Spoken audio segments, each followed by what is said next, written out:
बिस्मिल्लाहिर्रहमानिर्रहीम। अस्सलामुअलैकुम मुहतरम नाज़रीन। इंसान जब इस दुनिया में आया तो इंसान ने सोचा क्यों अब नीचे वाला इंसान पर हुक्म चलाया जाए और इसको अपनी मोहताज किया जाए। और जब दूसरे इंसान ने देखा कि वो तो अपने हुक्म चलाने की कोशिश कर रहा है, क्यों ना इसको दबोच कर मैं अपना हुक्म चलाना शुरू कर दूं। और इसी कश्मकश में लड़ाइयाँ शुरू हो गई और लड़ाइयों से फिर बड़े बड़े झगड़े शुरू हो गई और फिर झगड़ों से जंगें शुरू हो गई। और इसी तरह हर कोई हुक्म चलाने लगा और हुक्म चलाते चलाते रियासतें बनी। लेकिन रियासत वो नहीं जिसमें सिर्फ हुक्म चलाया जाए, बल्कि असल में रियासत वही होती है जो मजलूमों को इनका हक दिलाए, लोगों के दरमियान इंसाफ करे और लोगों की इज्जत और माल की हिफाजत करे। इसे कहते हैं रियासत। और इसी रियासत को बनाने के लिए बहुत सारी जंगें लड़नी पड़ती है। जब रियासत की बात आई तो बड़े बड़े बादशाह और सुल्तानों का जिक्र होता है। इनमें बहुत सारे मुसलमान आए और मुख्तलिफ मजहब के लोग आए और बहुत सारे आए, लेकिन अपने मकसद से पीछे नहीं हटे। और जहाँ बहादुर, अक्लमंद और ज़हीन सुल्तानों का जिक्र किया जाए तो वहाँ सुल्तान सलाहुद्दीन अय्यूबी का जिक्र ज़रूर आता है, जिसने सारी ज़िंदगी अपने घोड़े पर गुजार दी इस खातिर की जालिम धरती पर मजलूमों का इनको हक दिलाए और दीन इस्लाम को पूरी दुनिया में फैलाए सके। सुल्तान सलाहुद्दीन अय्यूबी रहमतुल्लाह अलैह, आप वो सुल्तान थे जिन्होंने अपनी ज़िंदगी का ज़्यादातर हिस्सा घोड़े पर गुजार दिया और सारी ज़िंदगी जालिमों से लड़ते रहे। सुल्तान सलाहुद्दीन अय्यूबी रहमतुल्लाह अलैह को गिराने की पूरी कोशिशें की गई, लेकिन अल्लाह की मदद से सुल्तान सलाहुद्दीन अय्यूबी फेंचे नहीं आटे और दुनिया की अहम हिस्से पर अपनी रियासत कायम कर गया। लेकिन जब रियासतें कायम होती है तो सिर्फ बहादुरी, अक्लमंदी और सिपाहियों की ज़रूरत नहीं होती, तभी जाकर एक रियासत वजूद में आती है। और इसी तरह सुल्तान सलाहुद्दीन अय्यूबी रहमतुल्लाह अलैह को कई बार वाक़ियात पेश हुई जहाँ हर तरफ रास्ते बंद हो जाते तो अल्लाह की तरफ से मदद नाजिल होती। यहाँ आपको एक दिलचस्प और सबक आमूज़ वाक़या बयान करते हैं कि एक दिन सुल्तान सलाहुद्दीन अय्यूबी रहमतुल्लाह अलैह किसी अहम मुहिम की सिलसिले में अपने सिपाहियों के साथ जा रहे थे। रास्ते में एक जासूस ने खबर दी कि हुजूर फलां जगह पर रास्ते में दुश्मनों ने गात रखी है, लिहाजा आप इस रास्ते पर नहीं जाना चाहिए। जब यह खबर सुल्तान ने सुनी तो सुल्तान सलाहुद्दीन अय्यूबी रहमतुल्लाह अलैह ने अपने सिपाहियों में से एक सिपाही के साथ अपना लिबास तब्दील कर लिया और अपने सिपाहियों को कहा कि दुश्मन समझेंगे कि सुल्तान सलाहुद्दीन अय्यूबी रहमतुल्लाह अलैह आ रहा है, लेकिन मैं दूसरी तरफ एक आम आदमी के बेस में अपने चंद सिपाहियों के साथ इनकी ऊपर गात लगाऊंगा और दुश्मनों की मंसूबे को नाकाम कर दूंगा। फिर सुल्तान सलाहुद्दीन अय्यूबी रहमतुल्लाह अलैह ने अपना रास्ता तब्दील कर लिया और अपने सिपाहियों को इसी रास्ते पर जाने के लिए हुक्म दे दिया। अब सुल्तान सलाहुद्दीन अय्यूबी रहमतुल्लाह अलैह दूसरे रास्ते से जा रहे थे कि अचानक सुल्तान का गुजर एक छोटी सी जंगल से हुआ तो वहाँ एक बेटा बुजुर्ग बकरियों को चला रहा था और कुछ बातें कर रहा था। सुल्तान सलाहुद्दीन अय्यूबी रहमतुल्लाह अलैह ने देखा कि बुजुर्ग तो अकेला बैठा है, आखिर ये क्या बातें इन बकरियों से कर रहा है, यहाँ तो कोई और बंदा मौजूद नहीं है। तो सुल्तान सलाहुद्दीन अय्यूबी रहमतुल्लाह अलैह ने अपने सिपाहियों को रोका और कहा, आप मेरा यही इंतज़ार करो, मैं अभी वापस आता हूँ। सुल्तान सलाहुद्दीन अय्यूबी रहमतुल्लाह अलैह जब इसके करीब गए तो बुजुर्ग कह रहा था कि अगर मेरे पास सुल्तान सलाहुद्दीन अय्यूबी रहमतुल्लाह अलैह जैसी ताकत और रियासत मौजूद होती तो मैं औज़ान किले को ज़रूर फतह कर देता। जब ये बात सुल्तान सलाहुद्दीन अय्यूबी रहमतुल्लाह अलैह ने सुनी तो बड़ा हैरान हुआ और दिल में सोचने लगा कि वो किला तो किसी काम का नहीं, खस्ता हाल है और इस किले को फतह करने में हमारा कोई फ़ायदा नहीं। तो ये बुजुर्ग क्यों कह रहा है और आखिर इस किले में क्या ख़ास बात है। सुल्तान सलाहुद्दीन अय्यूबी रहमतुल्लाह अलैह इस बुजुर्ग के करीब गया और पूछा, बाबा जी आप क्या कह रहे हो। तो इसने कहा, बेटा मैं बकरियाँ चुरा रहा हूँ। फिर इस बुजुर्ग ने पूछा कि तुम कौन हो। तो सुल्तान सलाहुद्दीन अय्यूबी रहमतुल्लाह अलैह ने कहा, मैं सुल्तान सलाहुद्दीन अय्यूबी रहमतुल्लाह अलैह का सिपाही हूँ। सुल्तान सलाहुद्दीन आयूबी रहमतुल्लाह अलैह ने बुजुर्ग से कहा, बाबा जी, जिस किले की बात आप कर रहे थे वो किला तो खस्ता हाल और किसी काम का नहीं, आखिर इसको फतह करने के बारे में आप क्यों कह रहे थे? तो इतने में वो बुजुर्ग मुस्कुराने लगा और कहा, तुम्हारी कमज़ोर आंखें जो इस किले में नहीं देख सकती, मैं वो देख सकता हूँ। जो इस किले में ऐसी चीज़ मौजूद है जिसको फतह करने के बाद सुल्तान सलाहुद्दीन आयूबी रहमतुल्लाह अलैह की ताकत दुगनी हो जाएगी और फिर सुल्तान सलाहुद्दीन आयूबी को इन काफिरों पर गलबा पाने से कोई नहीं रोक सकेगा।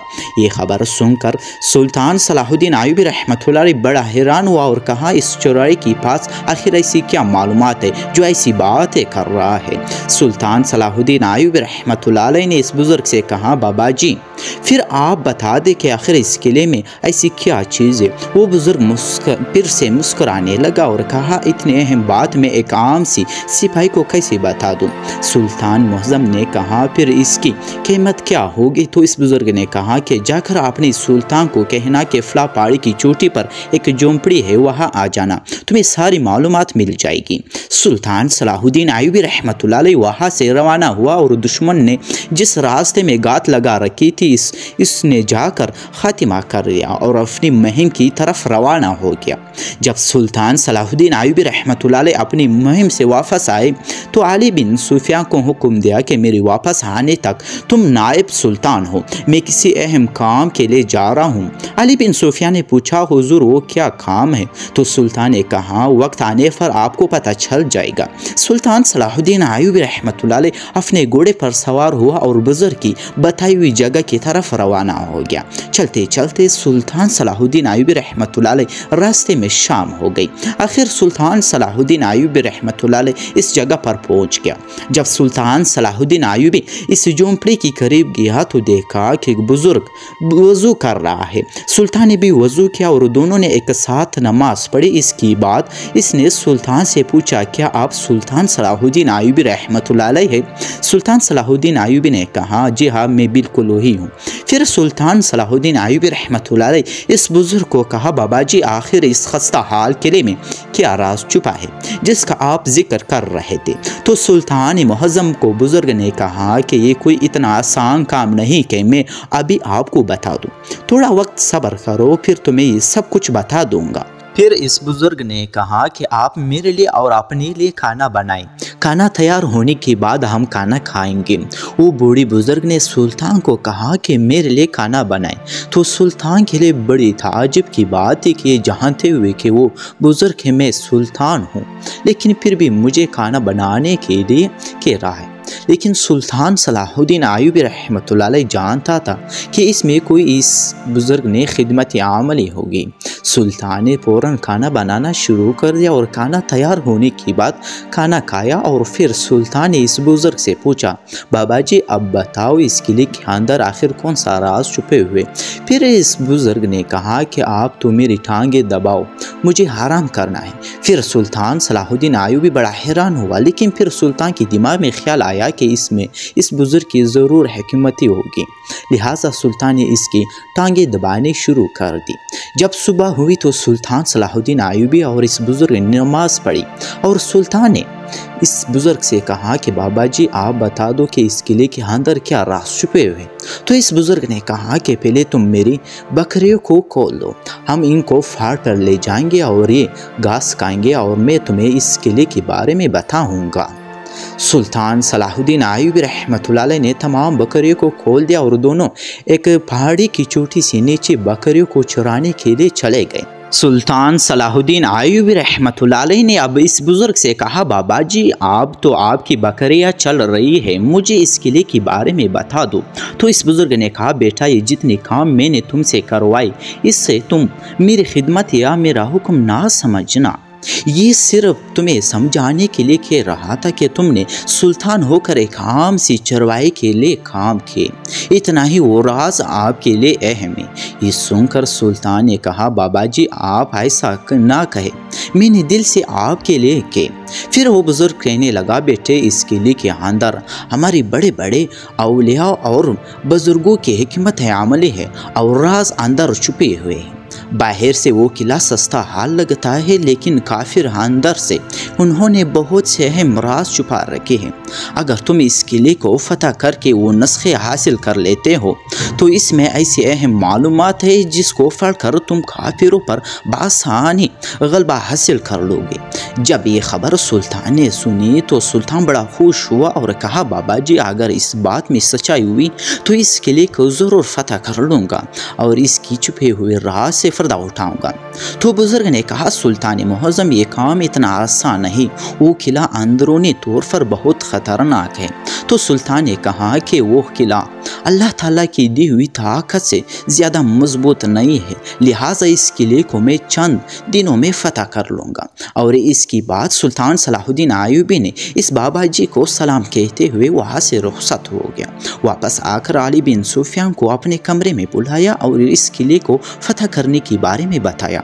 अली बिन सुफियान ने कहा, हुजूर, वो किला बहुत ही खस्ता हाल है और किसी काम का नहीं, लिहाजा हमें इसको फतह करने में अपना वक्त ज़ाया नहीं करना चाहिए। सुल्तान सलाहुद्दीन आयूबी रहमतुल्लाह अलैह ने कहा कि इस किले के अंदर हमारी रियासत की बुनियादें छुपी हुई है और तुम कहते हो कि वो किला अब किसी काम का नहीं। तो अली बिन सुफियान ने कहा, हुजूर, मुझे आपकी बातें समझ में नहीं आ रही। सुल्तान ने अली बिन सुफियान को वो सारा वाक़या सुनाया और कहा, इस किले को फतह करके वो सारे नुस्खे और राज हासिल कर लेंगे। अब सुल्तान सलाहुद्दीन आयूबी ने अली बिन सुफियान के साथ इस किले को फतह करने की हिकमत अमली तैयार किया और सुल्तान सलाहुद्दीन आयूबी रहमतुल्लाह अलैह ने चंद ही दिनों में इस किले को फतह कर लिया। और सुल्तान सलाहुद्दीन आयूबी ने जब इस किले की दीवार को तोड़ा तो इसके नीचे से ही वही नुस्खे मौजूद थे जिसका बुजुर्ग ने बताया था। जब सुल्तान सलाहुद्दीन आयूबी रहमतुल्लाह अलैह ने वो सब देखा तो बड़ा हैरान हुआ और सोचने लगा कि आखिर इस बुजुर्ग को कैसे पता चला कि इस किले की दीवार के नीचे से इतनी अहम मालूमात मौजूद है। सुल्तान सलाहुद्दीन आयूबी इस किले से फ़ौरन इस बुजुर्ग की झोंपड़ी की तरफ रवाना हो गया, लेकिन जब सुल्तान इस पहाड़ की चोटी पर पहुंचा तो देखा कि सुल्तान सलाहुद्दीन आयूबी बड़ा हैरान हुआ, क्योंकि वहाँ इस चोटी पर जहाँ पहले बुजुर्ग की झोंपड़ी थी वहाँ ना कोई झोंपड़ी थी, ना ही कोई बकरियों का रेवण था और ना ही कोई वहाँ बुजुर्ग था। सुल्तान सलाहुद्दीन आयूबी ने इस चोटी का हर तरफ देखा, लेकिन वो बुजुर्ग सुल्तान को कहीं नज़र न आया। इतने में सुल्तान सलाहुद्दीन आयूबी बड़ा हैरान हुआ, वो बुजुर्ग कहाँ गया। लेकिन चंद ही लम्हों में सुल्तान सलाहुद्दीन आयूबी को ख्याल आया कि वो ना ही कोई बुजुर्ग था और ना ही कोई बकरियों का रेवड़ था और ना ही झोंपड़ी थी। ये तो अल्लाह ताला की तरफ से भेजा हुआ फरिश्ता तो जो मेरी मदद करने के लिए आया था, वरना ऐसे अहम मालूमात इस बुजुर्ग को कैसे मिलती। और फिर सुल्तान सलाहुद्दीन आयूबी ने इस नुस्खे की मदद से काफिरों पर ऐसा गलबा पाया कि काफिर सुल्तान सलाहुद्दीन आयूबी का नाम सुनकर लजर जाते। इसी तरह सुल्तान सलाहुद्दीन आयूबी ने अल्लाह ताला की मदद और बहादुरी से काफिरों की दिलों पर में आलम इस्लाम का खूब बिठा दिया। दोस्तों, अगर आप लोगों ने मेरे वीडियो को लाइक नहीं किया तो वीडियो को लाइक करके चैनल को ज़रूर सब्सक्राइब कीजिए ताकि इसी तरह से बुकामोज़ और तारीखी वीडियो की नोटिफिकेशन आप लोगों तक पहुँचती रहे। बहुत शुक्रिया आप सबका।